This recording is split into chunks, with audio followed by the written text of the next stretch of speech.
Hello everyone, this is Chandrakant Patle, founder of strategy दुनिया। आज हम आए हुए हैं आर्य विद्यापीठ स्कूल में और मैं आपको मिलाने वाला हूं आर्य विद्यापीठ ग्रुप के MD sir mister Ranjit Kumar sir से। सर, आपका स्वागत है हमारे सेशन में, जहां थैंक पर यू। हम इंडिया में कई एजुकेटर्स से मिलते हैं और एजुकेशन सेक्टर में हम सालों से वर्क कर रहे हैं और अलग जो एजुकेशन फील्ड में जो कुछ अलग कर रहे हैं, कुछ यूनिक ला रहे हैं और जो डीप में एजुकेशन में बच्चों के फ्यूचर के लिए जो देखिए, एजुकेशन दो तरह का होता है जो मेरा हुँ, समझ आया जहाँ तक। एक होता है ऊपर नॉलेज जो हुँ, सब्जेक्ट दिया, और एक होता है डीप नॉलेज और एक जनरेशन को चेंज करना जी। जो अभी चल रहा है, एजुकेशन है और आने वाले समय के हिसाब से तैयार करना। तो मैं बहुत सारे एजुकेटर से बात होती है और आपसे हम शायद आज से 3-4 साल पहले मिले थे।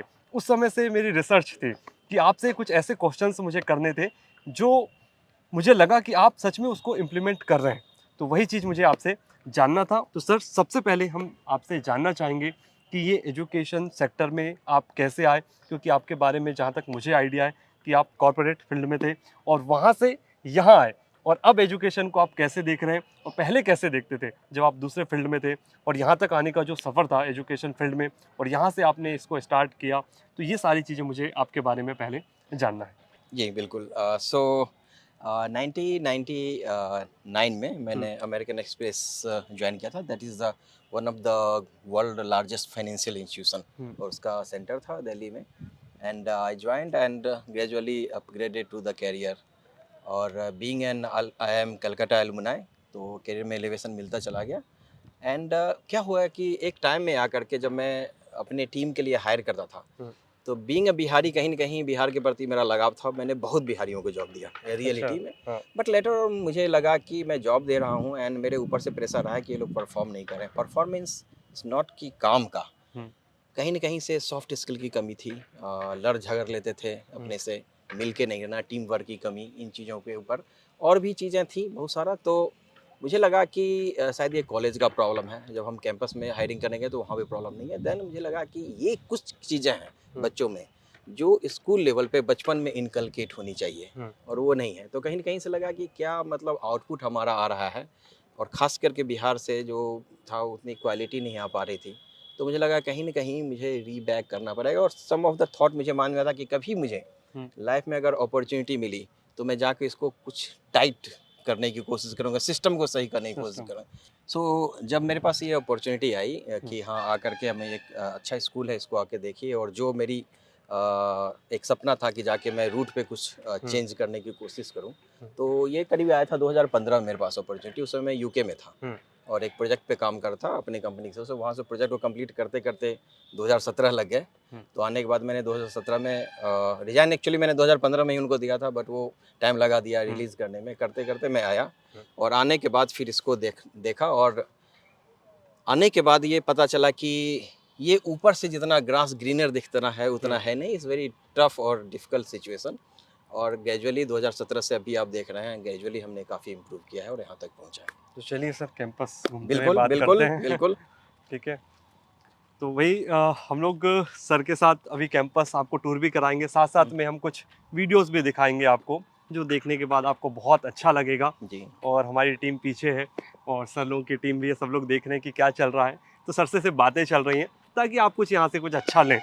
तो चलिए सर, अगर बैठ के बातें करें थोड़ा-सा अच्छा बेटर रहेगा। बिल्कुल, बिल्कुल, चलिए चलिए, ठीक है। चलिए। सर, जैसे मोतीहारी जैसे डिस्ट्रिक्ट लेवल पर हुँ, एजुकेशन को लेकर जो चैलेंजेस आप फेस करते होंगे, क्योंकि आपको एकेडमिक देना है, बच्चों को बेहतर शिक्षा देना है।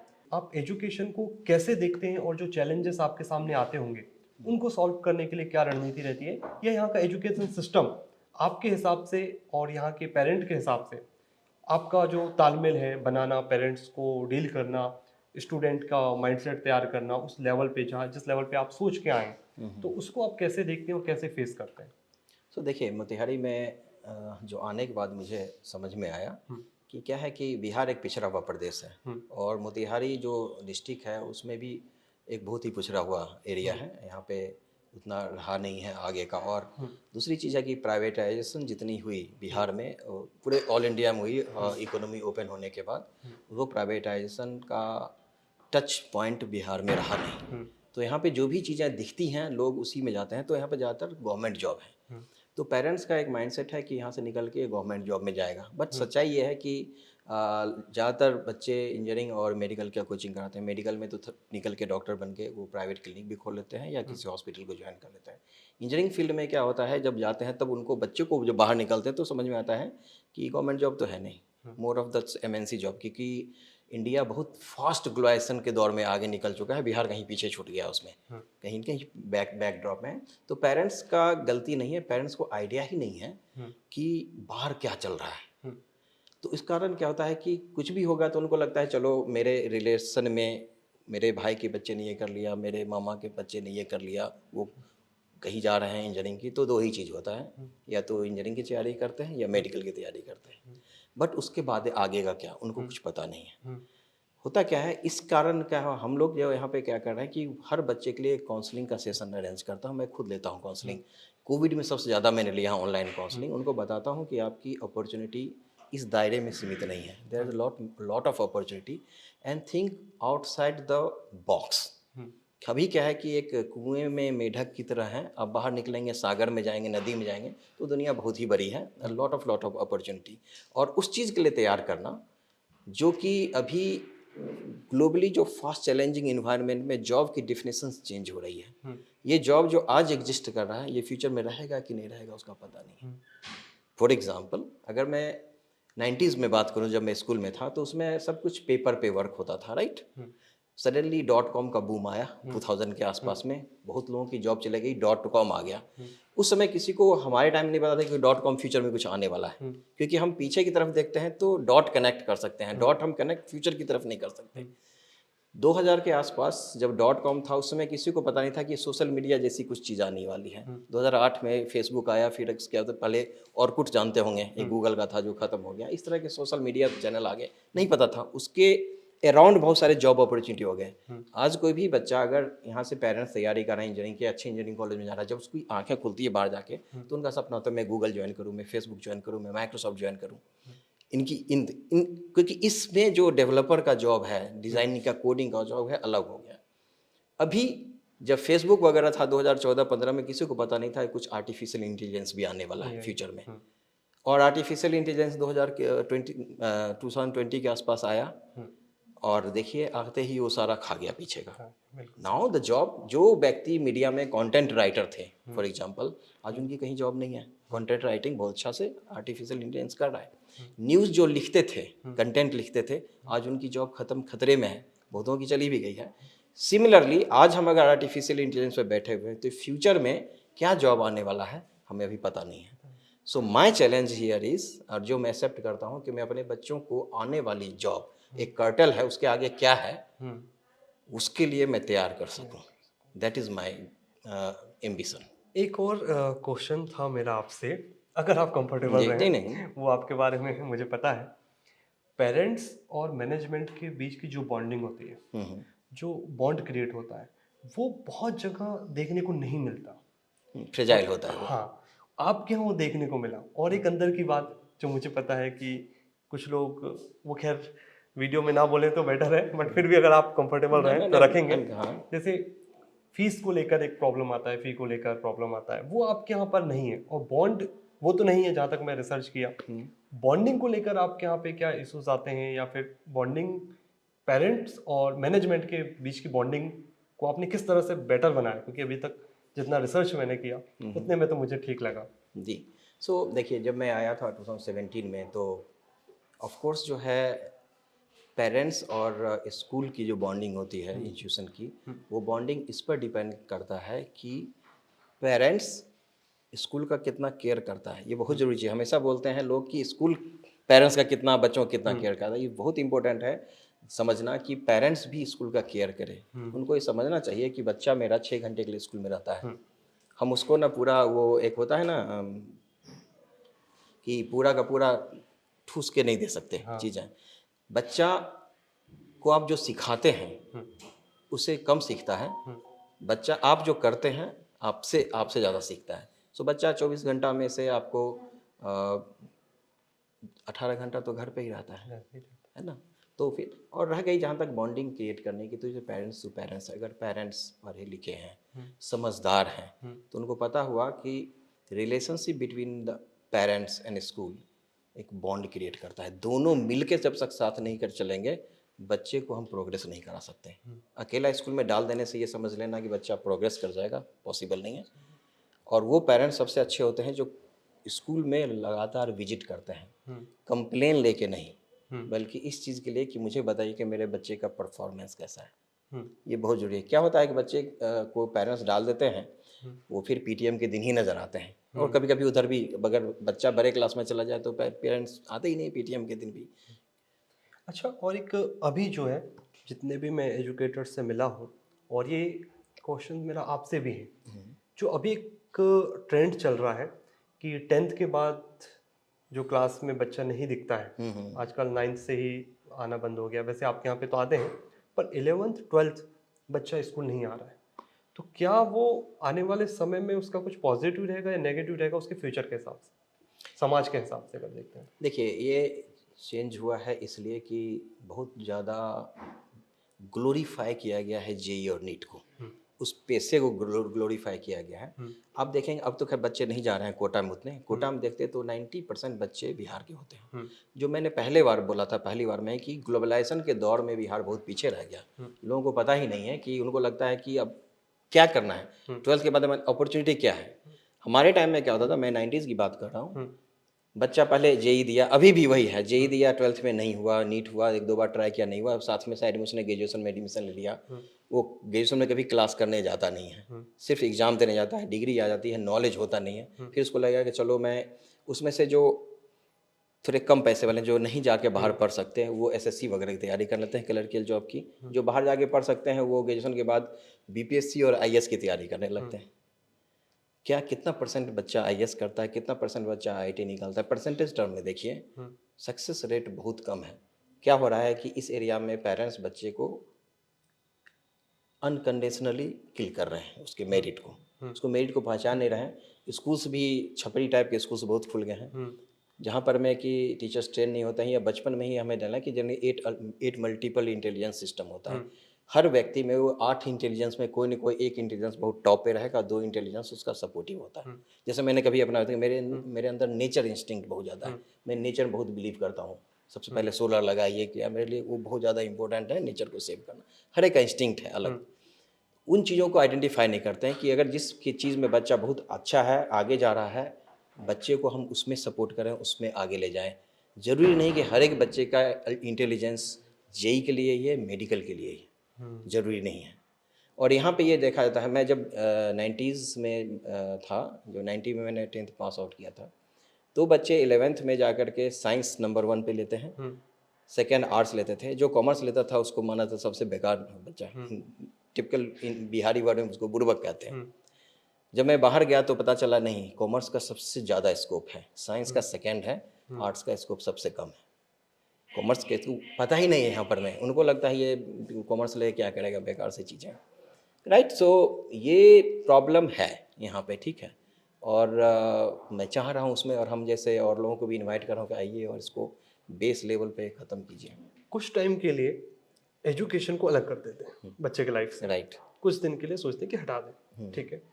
तो क्या एजुकेशन के बिना, एजुकेशन देखिए मोरल लाइफ वो तो देना है, बेसिक चीज़ें, बट एक होता है ना कि पढ़ लिया, पढ़ना है उसको, डॉक्टर नहीं बनेगा, इंजीनियर नहीं बनेगा, कोई बड़ी पोस्ट में नहीं जाएगा तो उसका लाइफ खराब है, उसको कुछ देर के लिए साइड कर दो, जी, ठीक है। जैसे पहले अध्यात्म गुरु शिक्षा दी जाती थी अध्यात्म की, या उस समय भी इंटेलिजेंट लोग हुआ करते थे और अब भी हुआ करते हैं, कुछ दिन के लिए, कुछ टाइम के लिए हटाते हैं। अब मैं आपसे अगर बात करूं कि सर स्कूल में एजुकेशन ना दें, कि क्या आपके पास अदर ऐसी चीज़ें भी हैं जिससे बच्चा फ्यूचर में बेहतर कर पाएगा, उसके लिए क्या आपकी रणनीति है? एग्जैक्टली। सो ये क्वेश्चन जो आपने पूछा, मैं क्वेश्चन का जवाब देने से पहले एक बता, आपने इंटेलिजेंस और एकेडमिक, देखिए एकेडमिक और इंटेलिजेंस दोनों अलग चीज़ें हैं। जो ही नहीं, जो बहुत पढ़ा लिखा व्यक्ति है बहुत इंटेलिजेंट होगा। मैंने बहुत सारे गांव में ऐसे व्यक्ति देखे हैं जो निरक्षर हैं, बहुत इंटेलिजेंट हैं, समझदारी उनके अंदर कूट कूट कर भरी हुई है। ये एक सेपरेट बात हुआ। जो बताया कि हम और आगे क्या कर रहे हैं, that is my approach is कि मैं जो मेरे यहाँ अभी 5वीं 6ठी क्लास में बच्चा पढ़ रहा है, 7वीं पढ़ रहा है, या अभी नर्सरी में ही आया है, तो मैं देखता हूँ कि अगर मान लीजिए कोई बच्चा पहली क्लास में आया है, 12, 3, 15 साल के बाद वो जॉब सर्च करेगा, या तो खुद का अपना कैरियर, कहीं भी कैरियर बिल्ड करेगा। 15 साल बाद हम क्या देख रहे हैं, उस विजन को देखना बहुत ज़रूरी है। उस समय आर्टिफिशियल नहीं, कुछ और होगा, और उसके लिए हम बच्चों को तैयार करें, ये बहुत ज़रूरी है। और उसके लिए हमने अपने यहाँ पे रोबोटिक्स लैब इस्टेब्लिश किए हैं। आर्टिफिशियल इंटेलिजेंस की पढ़ाई पूरे नॉर्थ बिहार में सबसे पहले मैंने शुरू करवाई थी यहाँ पे एज ए स्किल सब्जेक्ट, और बहुत डिफिकल्टी हुई बच्चों को समझाने में, बहुत डिफिकल्टी कि स्किल सब्जेक्ट रखो तुम। उनको लगता था क्या जरूरत है, पेरेंट्स को भी लगता है क्या जरूरत है, उनका सारा फोकस होता है कि बच्चे का मैथ अच्छा है, साइंस अच्छा है, बस खत्म। इंग्लिश अच्छी होनी भी बहुत जरूरी है आज के समय में। है, बिल्कुल है। अगर इंग्लिश अच्छी नहीं है, मैं ये नहीं बोलता इंग्लिश का कोई पक्षधर नहीं हूँ, लेकिन इंग्लिश अच्छी होनी जरूरी इसलिए है, जब आप एमएनसी कंपनी जाएंगे, मैं जैसे मैं थ्रू आउट हिंदी मीडियम रहा हूँ, बाद में चल के मुझे लगा कि नहीं, अगर मैं इंग्लिश नहीं पढ़ी होती तो मेरे अंदर कोई मीटिंग हो रही है, मान लीजिए कोई एमएनसी कंपनी में, सब कुछ अगर डील हम कर रहे हैं यूएस के क्लाइंट से, बाहर के क्लाइंट से, उनको तो हिंदी नहीं आती। हम कुछ करते हुए भी अपनी इंटेलिजेंस को, अपनी क्षमता को हम वहाँ पे प्रदर्शित नहीं कर सकते हैं, बिकॉज लैंग्वेज बैरियर है। आपके स्पोर्ट्स के बारे में मेरे को बहुत कुछ लास्ट टाइम से भी बहुत उसको आगे आप लेकर गए, उसके पीछे क्या रीज़न? एक रीज़न है, देखिए स्पोर्ट्स जो है सबसे बड़ी चीज़ है कि वो फिजिकल फिटनेस तो है ही, लोग समझते हैं। स्पोर्ट्स बहुत ज़्यादा मेंटल फिटनेस देता है। मेंटल फिटनेस इसलिए ज़रूरी है कि क्या होता है, आप देखेंगे कि डेवलप कंट्री में बच्चे बहुत ही हार्ड चीज़ों को भी एक्सेप्ट कर लेते हैं, बहुत जल्दी डाउन नहीं होते हैं। कभी उनको ये नहीं प्रॉब्लम होती कि ये सडनली आ गया मैं सुसाइड कर लूँ, यहाँ पे हो रहे हैं। तो मेंटली फिट कर रखना बहुत ज़रूरी है, मेंटली हार्ड होना बहुत ज़रूरी है। गेम में वो जानते हैं कि हम आज जीते हैं, कल हार भी सकते हैं, और हार को डाइजेस्ट करना सीखना लाइफ में सबसे ज़्यादा ज़रूरी है।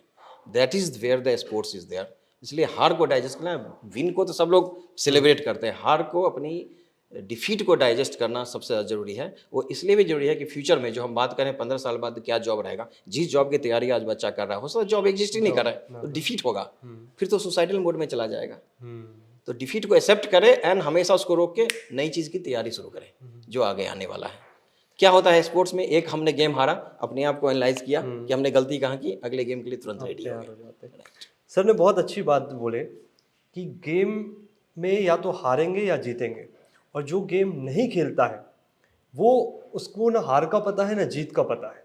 और यहाँ पर क्या होता है, बच्चे के जो डिसीजन होते हैं, क्योंकि एक टाइम था सर, मैं भी उस फेज से निकला था, मैं अपना बिजनेस स्टार्ट किया, इस फील्ड में आया, एजुकेशन फील्ड में, तो मेरा ना दो चीज़ों पे फोकस रहता है। और मैं सभी लोगों से, जितने भी एजुकेटर्स हैं या जो भी बिजनेसमैन हैं, उनसे दो चीज़ें पूछता हूँ मैं, कि एक कॉन्सेप्ट जिसपे मैंने भी वर्क किया है, मैं बोलता हूँ कॉन्सेप्ट और विजन।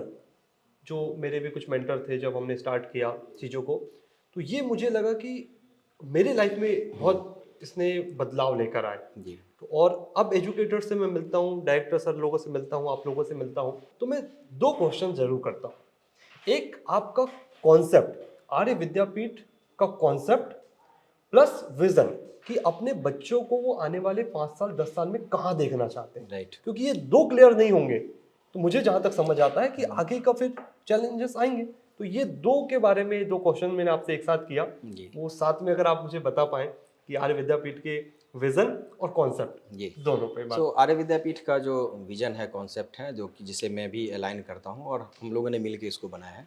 कॉन्सेप्ट ये है कि हम एजुकेशन तो देंगे, जो किताबी ज्ञान है, किताबी ज्ञान के अलावा जो सामाजिक ज्ञान है, जो सॉफ्ट स्किल है, उसको भी दें बच्चों में, ताकि वो कोई भी किसी भी तरह का चैलेंज सामने में आए तो उसको फेस कर सके। ऐसा नहीं कि वो सिर्फ एक टेक्नोक्रेट होकर रह जाएं, टेक्निकल नॉलेज ही हो, किताबी चीज़ें हों, उसके अलावा इन चीज़ों पे ये कॉन्सेप्ट है हमारा। Overall this called the holistic growth, right. और सेकेंड वाला आपका क्या था? विजन। क्या 5 साल 10 साल बाद अपने, देखिए मेरा पर्सनल विजन है, मेरा पर्सनल, और मैं कोशिश कर रहा हूँ उसको कि मेरे बच्चे जब यहाँ से 5-10 साल के बाद आगे निकलें तो नौकरी मांगने वाले ना हो, नौकरी देने वाले बने। ये मेरा विजन है। दे शुड बी एंटरप्रेन्योर, उनके एंटरप्रेन्योरशिप माइंडसेट को डेवलप कर रहा हूँ। वो ऐसा कुछ सेटअप करें, स्टार्टअप करें, जहाँ पे लोग उनके पास आए नौकरी लेने के लिए, ये कटोरा लेके नौकरी मांगने नहीं जाए। That is my vision. ये बात आपने बहुत अच्छी बोली। ये बात मेरे पापा भी पहले बोलते थे कि लाइफ में पढ़ाई इंपॉर्टेंट है, बट एक बेटा ऐसा कुछ सीख जाना, स्किल, ठीक है, कुछ ऐसा सीख जाना कि आपको कभी किसी के सामने हाथ फैलाने की ज़रूरत ना पड़े। एक हुनर ऐसा सीख जाना जो आपको आपके लाइफ स्टाइल को, आपके जीवन शैली को बेहतर बना सके। तो ये सर का जो विज़न है, ये मुझे लगता है कि ये बेस्ट है। इसके बाद तो कुछ रहता नहीं है। जब आप इस लेवल पे सोचने लगते हैं कि अपने बच्चों को ऐसा बना देना कि वो लाइफ में आगे कहीं जाए तो कुछ अच्छा करे, बेहतर करे, ये मुझे समझ आता है। और ये और भी इम्पोर्टेंट है बिहार में, क्योंकि बिहार में जनरली हर कोई फोकस करता है नौकरी। अगर कोई बच्चा नौकरी कर रहा है, वो कहेगा हम छोड़ करके कुछ अपना सेटअप करना चाहते हैं, घर वाले उसके ऊपर ना मतलब कौवे की तरह काँव काँव करना शुरू कर देते हैं कि अरे तुम क्या सोच रहे हो, तुम नौकरी लगी हुई है। मतलब कंफर्ट जोन में रिस्क टेकर्स नहीं है, सो इसमें रिस्क टेकर है। तो ये मेरा विजन था। और आप बताइए, आप तो हमारे साथ जुड़े हुए हैं और कई बार आए हैं, आपको कैसा लगा हमारा स्कूल? देखिए, ऑल ओवर जितना टाइम से मैं आपसे जुड़ा हुआ हूँ, सालों होने लगे, लंबा टाइम हो गया काफ़ी, आपसे जान पहचान, आना जाना, मीटिंग। तो मैं हर जगह जाता हूँ ना तो कुछ अलग देखता हूँ चीज़ों को, और मैं ट्राई करता हूँ कि वो चीज़ बताऊँ। पॉजिटिव है तो उसको रखें, नेगेटिव है तो भी रखें, जी ताकि वो उस पर सुधार कर पाएंगे, डेवलप कर पाएंगे। तो आपने क्वेश्चन किया है तो थोड़ा सा मेरा नज़रिया बहुत डीप होता है जी किसी भी चीज़ को देखने का। तो एक तो जितना भी कैंपस में विजिट किया, पूरी टीम मेंबर से मिला, पहले भी मिला था और प्रोग्राम भी हुए थे कुछ। तो एक चीज़ जो मुझे लगा कि आपके हर एक टीम मेंबर में, टीम मेंबर से सभी को मैं ले रहा हूँ, टीचर हो, स्टाफ हो, सभी लोगों को, वो डीप में जाके कोई भी चीज़ में काम करें, मतलब गहराई है। हम्म, उसको थोड़ा सा अगर समझ पाओ आप तो, जी वो जो गहराई है लोगों में, वो आपके पूरे कैंपस में मुझे दिखती है, हर एक पर्सन में। वो फिर आपका प्यून हो, ड्राइवर हो, या टॉप मैनेजमेंट तक हो, लोग, वो सारा सपोर्टिंग स्टाफ हो, सब में वो डीप दिखता है। ये चीज़ें मुझे, जैसे हमारी एंट्री हुई तो मुझे बहुत दिनों से लग रहा था कुछ तो यहाँ अलग है, तो वो मैं इतने दिन में जी समझ पाया। और सेकंड चीज़ मैं समझा कि किसी भी स्टूडेंट में ना, वो जो एक लैंग्वेज बोलते हैं जो अ, हाँ, जो स्टूडेंट जो होते हैं ना, जिनको छपरी टाइप बोला हाँ जाता छपरी है वो किसी भी स्टूडेंट में नजर नहीं आया। ठीक है, पूरा डिसिप्लिन में थे। अगर हम कुछ बात भी करें कुछ बच्चों से तो भी देखा, तो वो आपने बहुत अच्छा उसको माहौल जो बनाया है मैनेजमेंट। तो वो दो तीन पॉइंट्स जो मुझे लगे कि डीप हर चीज़ में जाना, आपके क्लासरूम में गया तो वो मुझे बेटर लगा। जब मैं कुछ टीचर्स को देखा पढ़ाते हुए बाहर से, अंदर तो नहीं गए, बाहर से देखा, तो जिस लेवल पे पढ़ा रहे थे, जो डिलीवर कर रहे थे, बच्चों का जो अटेंशन उन्हें मिल रहा था, वो कहीं ना कहीं कमांड लगती है मैनेजमेंट में और जो डीप में। तो ये चीज़ मुझे लगी। बाकी तो सभी चीज़ अच्छी होती हैं, बैंक बाकी सभी चीज़ तो बेहतर होता है, कैंपस, ये सारी चीज़ तो बढ़िया है। पर ये जो डीप वाला आपका जो कॉन्सेप्ट है हर चीज़ में, वो मुझे जी अच्छा लगा, और जो आपको अलग बनाता है, हाँ, बेहतर ये बनाता कॉर्पोरेट से है एक्चुअली। कॉर्पोरेट में एक वर्ड होता है RCA, it's called the root cause analysis. So कोई भी इवेंट होता है, कुछ भी गलत होता है, तो हम उसके ना सिंपली उसको उसको तो ख़त्म करना ही है जो प्रॉब्लम हो गई, बट बाद में हम उसके रूट कॉज RCA जरूर करते हैं, root cause analysis, so that कि उसको फिक्स करें जड़ से, कि वो प्रॉब्लम दोबारा नहीं है। सो डीप डाउन करने का जो ये परिपाटी है, चलिए देखिए, आप एज ए मैनेजमेंट जैसे होंगे, आपके एम्प्लॉय वैसे होंगे, वो आपको फॉलो करते हैं। दूसरी चीज़ है कि हायरिंग एक सिस्टम मैंने बाद में 2017 में, तो मुझे ये प्रॉब्लम था इधर रिसेंटली, पिछले लास्ट 3 इयर्स में मैंने हायरिंग सिस्टम को बहुत ही एनालाइज करके डिफरेंट किया है। हमारे यहाँ हर तरह के, हर जगह के लोग मिलेंगे, ऑल इंडिया ओवर से, जम्मू कश्मीर से लेके वेस्ट बंगाल से लेके नागपुर, मुंबई, सब तरह के स्टाफ हैं, चाहे टीचर हो या नॉन टीचिंग हो। इससे क्या होता है कि कल्चरली भी एक दूसरे से सीखते हैं। हाँ, जो ही नहीं कि हम जो वही जो कुएं के मेढक हैं वो नहीं है, हम वो एक अपॉर्चुनिटी ला रहे हैं यहाँ के लोकल एम्प्लॉय के लिए भी, कि बाहर के लोग भी आके सीखें, बाहर के लोग भी यहाँ के बारे में सीखें, तो ये एक बेनिफिट होता है।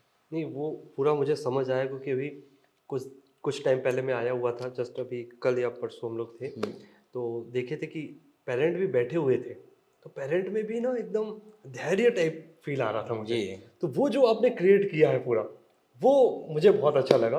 बाकी सभी लोगों का अपना अपना सोच होता है, थॉट होते हैं, बट कुछ चीज़ें जो मुझे अच्छी लगती हैं, मुझे लगता है इस पे काम किया गया है, और वो अच्छी बात है, होना भी जी, चाहिए। School is all about the discipline, हाँ, राइट। ये चीज़ें बहुत अच्छा है। तो ये सर से छोटा सा डिस्कशन था। हम लोगों ने बहुत अच्छी डीप जो बातें होती हैं उस पे हम लोग गए और डिस्कशन किया, और आई होप कि आपको भी इससे कुछ सीखने को मिलेगा, और कुछ पॉइंट्स अगर यहाँ से आप ले पाएँ और अपने स्कूल को बेहतर बनाएं तो हमें भी खुशी मिलेगी। सो सर, बहुत बहुत धन्यवाद आपका, थैंक यू जितना आपने वेरी मुझे मच। टाइम दिया।